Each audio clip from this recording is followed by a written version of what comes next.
I'm a small business owner myself, and back in the early 2000s, I was in the real estate industry, and the real estate industry goes through cycles like everything else does. And so I wanted to find a place where I could work that was flexible in one of the down cycles. I found one. I said, this is a great concept. Part-time office. They answered my phone, got my mail. I said, this is really cool, and I did the American thing. I left and started a competitor. I started on my own. So 12 years ago, I founded Office Evolution as a way for a great place for entrepreneurs to hang out, work, to be more professional in their day-to-day life with a lot of flexibility.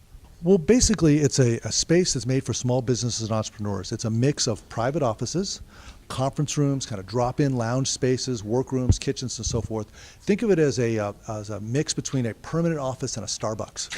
It's in between. It's a place where local entrepreneurs can come and get their work done and hang out. It's in an office building. It's typically on the first floor, so it's very convenient, easy to use. But it provides all the amenities that somebody who's a professional needs to contract a business every day. We have two types of clients. We have clients who we call tenants, or dedicated office clients. They rent an office month to month up to a year. It's their office permanently 24/7. The second type of client is a work from home drop-in client. It's kind of like a health club. They can use it as much or as little as they want. If they start using it a lot, they pay for additional conference room space. But like our drop-in areas, they can use 24/7 as much as they want on an unlimited basis.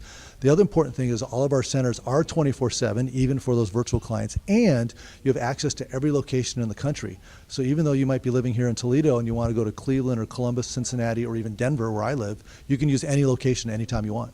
We've been in business now, it'll be 12 years next week, and it took us about 10 years to get to the point where we wanted to franchise. We were ready to franchise right before the recession, but then everything stopped, as everybody knows. And so we really dusted it off the shelf, took it out, and got going in late 12, early 13. And really the impetus for us was we wanted to expand. We had 8 locations in Denver that we owned that were doing very, very well. And we wanted to push it out to places like Columbus and Toledo and Cleveland. But we knew that the best way to do that was actually have local owners.